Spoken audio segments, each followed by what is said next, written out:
Welcome to my channel, and I'm here to inspire you, give you crochet advice, and help you along with your next project. If you enjoyed this pattern, please give me a thumbs up or even comment so I can gauge your interest. It helps me to know what to film next. I'm not very formal. Here's today's zinger. Let's have a gay old time crochet. Let's get on with today's tutorial.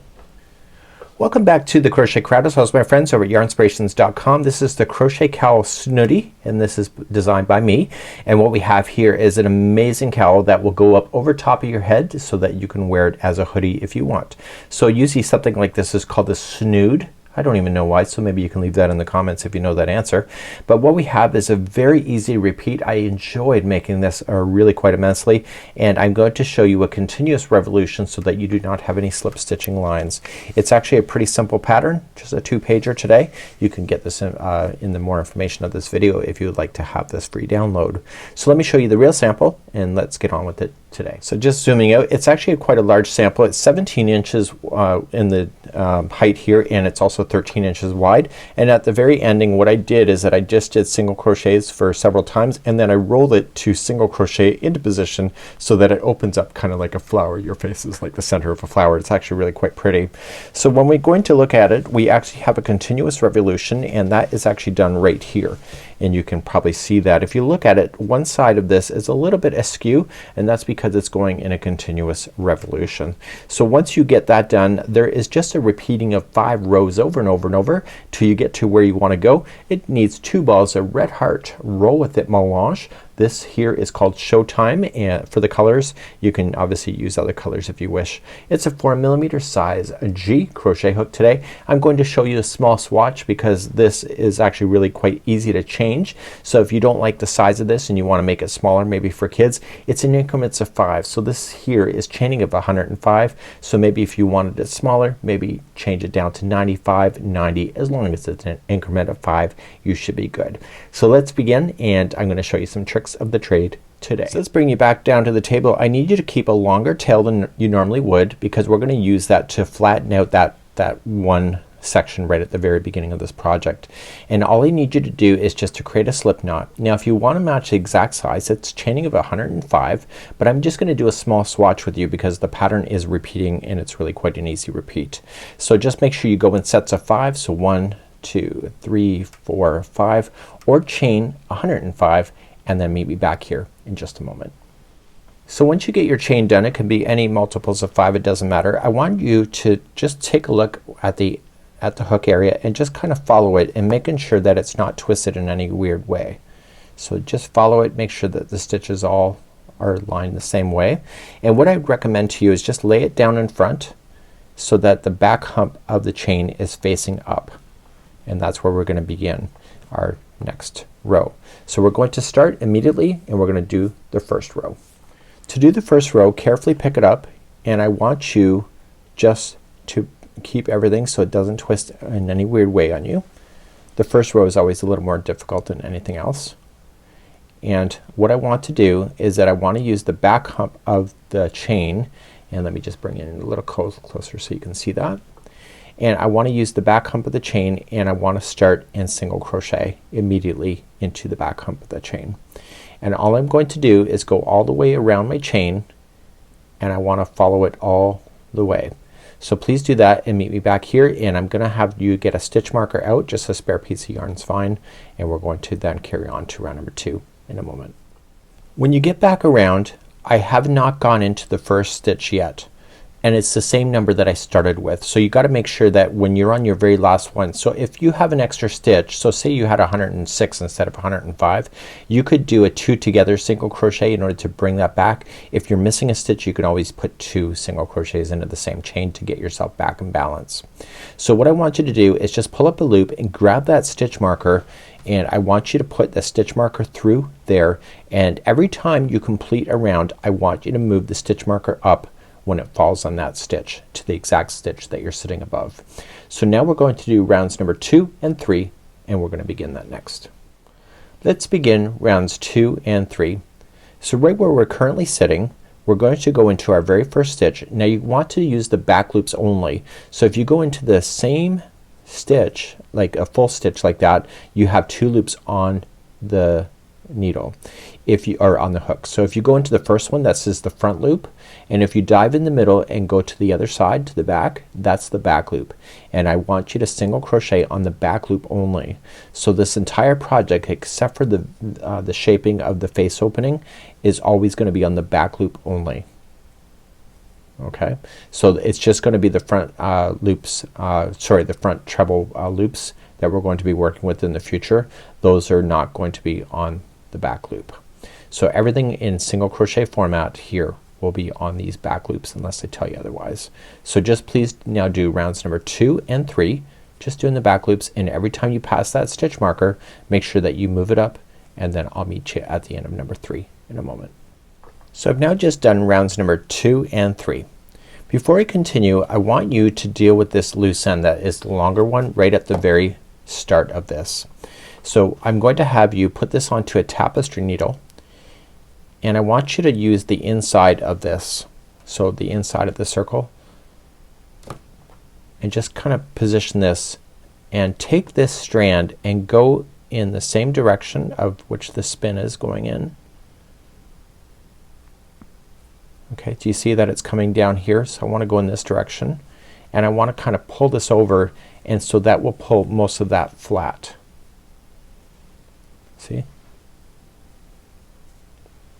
Then I want to come back in the opposite direction, staying on the inside of this again.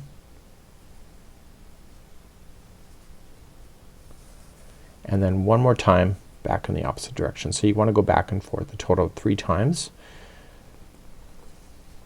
And then you can get rid of that yarn, and that will flatten that edge off as much as it can. Because it is a continuous revolution, it will never be truly invisible, but it's pretty close. Close enough for me. So what I want to do is now move on, and we're going to start rounds number 4, 5, 6, 7, and 8, which is going to be the repeat pattern until you get to the very top of your cowl. So round number 4 is going to establish us, and we're going to start to work with those front loop trebles. So let's begin our work. So it's a repeat pattern going all the way around. Everything's in sets of 5. That's why that 5 was so important. So we're going to do in the back loop only the next 4 single crochets. So we have 1, 2, 3, and 4. Now we're going to do the front loop treble 3 rows below. This is 1, 2, and 3, and we want to grab the remaining front loop that's there and use that as our piece to hold it. So you're going to treble, so you're going to wrap twice and then come up and grab that one there. It's 3 rows below. It's just a front loop that's not used. Pull it through 2, 2, and 2 all the way back up. Now that counts as the stitch that it's sitting in front of right there. So you don't want to use that stitch at all. So you're just going to immediately jump to the next one and do the next 4 in a row. So we have 1, 2, 3, and 4. And watch this.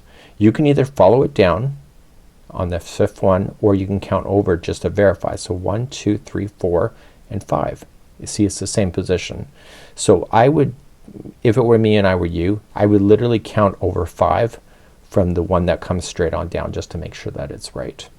So make sure that counts as the one that it's sitting in front of, so you're not going to put anything in that one, and immediately jump to the next one. So do the next 4. So 1, 2, 3, and 4, and then jump on down. So 1, 2, 3, and you can count over 1, 2, 3, 4, and it's the 5th one over. So please do this all the way around for round number 4. Every time you have round number 4, it's the same thing that I'm showing you right now. Please do this, and I'll be back at the end of this round. So I'm going to show you something that's not in the written pattern. So this is part of the video work, and I want to do the very final that's going to get me to the end. So I have 1, 2, 3, and 4, and 5th is the one that's going to come on straight down. I need you to come all the way down to the same level that this one is here, right here.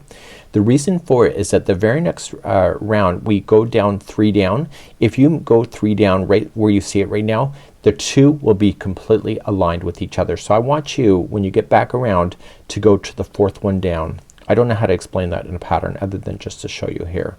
So come on all the way back down so that it matches the same height as the beginning one right over here. And then that's the end of the round here for round number 4. So move that stitch marker up and we're going to begin round number 5 now. Let's start the 5th row. We're going to fill in these spaces in between each one of these front loop trebles. So what we have to do is we start the very first one with the front loop treble, one directly beside it, and it's 3 rows below, so it's 1 level up from where that last one was. So do you see why I went down 4? Because it would have been on the same level as this one here, so therefore it's going to look out of place. Now the 2 in the middle, remember that this counts as the stitch that it's sitting in front of, so the 2 in the middle in between is going to be a single crochet in the back loop only, and then the next one before this is going to be a front treble, or front loop treble. Sorry, I keep misenunciating that. Do you see? So this here becomes a single crochet, and then you do that all over again. So the one right after this goes down to be a front loop treble, and then you have 2 single crochet in the back loop next. So we come on down and we fill it in. This knot that you see, that's my own knot. I just was being lazy. Okay, so I'm gonna do here. It wasn't actually cut, it was just tangled. Okay, so then you just fill it in with a single crochet in the back loop over top of this one. So we do a front loop, right, and then 2 single crochets in a row, and then jumping on down with the front loop, and then a single crochet in the back loop over top. So I need you to keep repeating that all the way around, and I'll see you at the end of this round. This is number 5.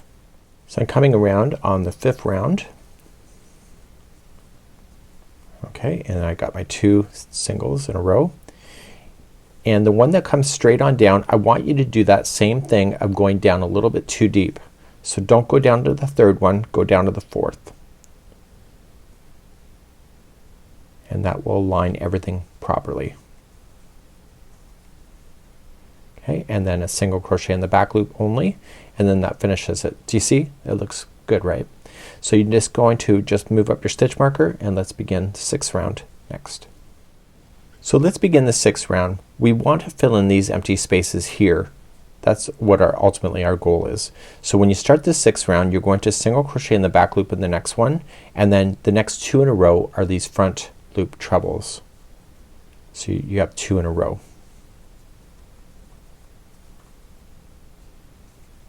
Okay, and then these 3 are each going to be a single crochet in the back loop only. So we have 1, 2, and 3. So as soon as you see that empty hole, you just got to fill it in. So come on, 3 down, do your front loop trebles, and then place your single crochet in the back loop only over top of the other 3 that are here. And I need you to go all the way around. This is round number 6. So when you get around on the 6th one, this is the only time it's going to change for you, that whole rule that I don't have written in the instruction. So we're going to fill it in with the 2 front post trebles exactly where they need to go, 3 down. So you don't have to go that last one to be down further than it should. Okay, it's gonna look a little askew, but you have to trust me. So now you're just going to do single crochet in the back loop only for the final 2, and then that will conclude then round number 6. So you see it's a little bit different from the last one when you see this very last one going in, but everything else looks pretty good, and that's the only time that you have to think about that. So let's move up that stitch marker and let's do rounds number 7 and 8. Rounds number 7 and 8 are just single crochet on the back loop only for everything all the way around. So you're gonna do that for round number 7 and number 8, and then that's the end of the repeat. So please do these 2 rounds, and then we'll talk about the repeating after that. So I've now just finished the 8th row. So you can see that a bit of space is provided before you do this all over again. Listen to my instructions. You are going to repeat number 4 through 8, until this is approximately 16 inches long, and then that's where you're going to meet me next time as we begin the top ruled face opening. So as you begin the next repeat, it goes back to round number 4. Round number 4, let's just quickly review what that was, is that the next 4 in a row are each going to be a single crochet, and then the next one is a drop down. See this drop down right here? It matches. So you just want to drop down and go to the third one down, and you see it's right above the same spot that drops from before. It matches exactly. So then you start the next 4. 1, 2, 3, and 4, and then you just drop. So what I need you to do then is please do rounds number 4, 5, 6, 7, and 8 until you get to 16 inches long, and then that's where you're going to meet me next time as we then continue with the top ruled face opening. So I'll have you do that, and I'll be right back in a moment. So in this tutorial I'm going to assume that you've done your repeats before you're moving on. We're going to do the top ruled face opening, so it's just a matter of repeating the steps over and over. So now the first round of the top ruled face opening is that you were going to switch to the front loop only and single crochet only on the front loop for the entire round. And what this is going to do, it's going to cause a bend in the work so that your face can be like the little sunshine flower coming out of the middle of this. And please just then single crochet in the front loop only, going all the way around, and meet me back here in a moment. So I'm coming all the way back around in the first round of the opening of the face, and I come right to the very last one where the stitch marker is. Still stay on the front loop just for that one, and move the stitch marker up then for the remaining of this section. So now what we're going to do is the remaining of the next 10 rows going like this. The next 10 rounds are going to be 1 single crochet in the full stitch itself, and as you pass that stitch marker I need you just to mark it off on a sheet that you did it. And what we're doing is we're providing extra material so we can create a bend in the work, and the very last one is going to bend over and trap into this back loop that you left open from before. So I need you to do the next 10 rounds of just single crochet only, going in a continuous revolution, and then you're going to meet me back here in a moment. So please do the 10 rounds now. I'll be right back in a moment. Once you've done your 10 rounds, there's obviously going to be more than this because the demonstration for that I'm doing, it doesn't really require you for me to have that done.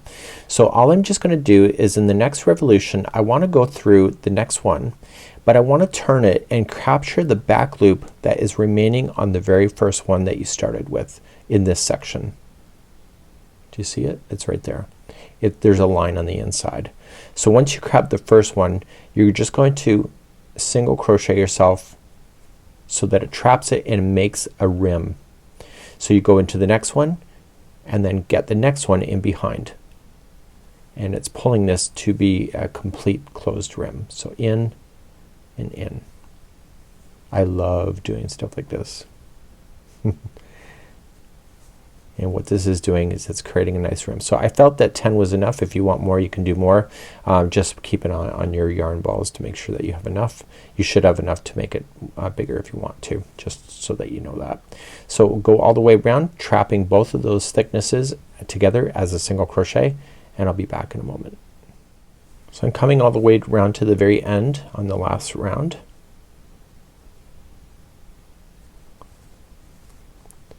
Coming right in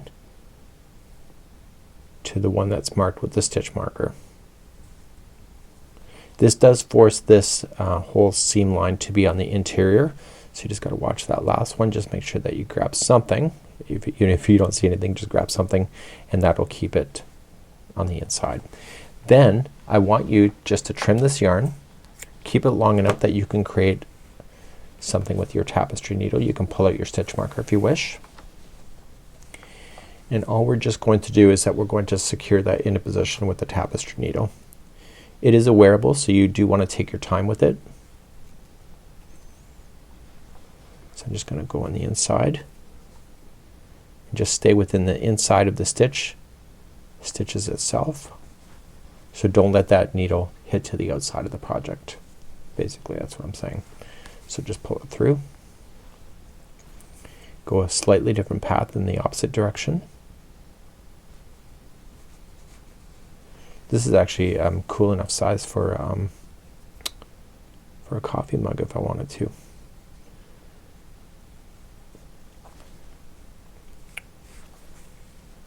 And that's it. So then you trim it.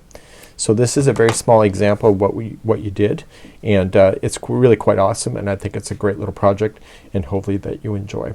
This is the Crochet Cowl Snoodie, a pattern by me just for you, and of course it's free as always. We'll see you. Bye bye.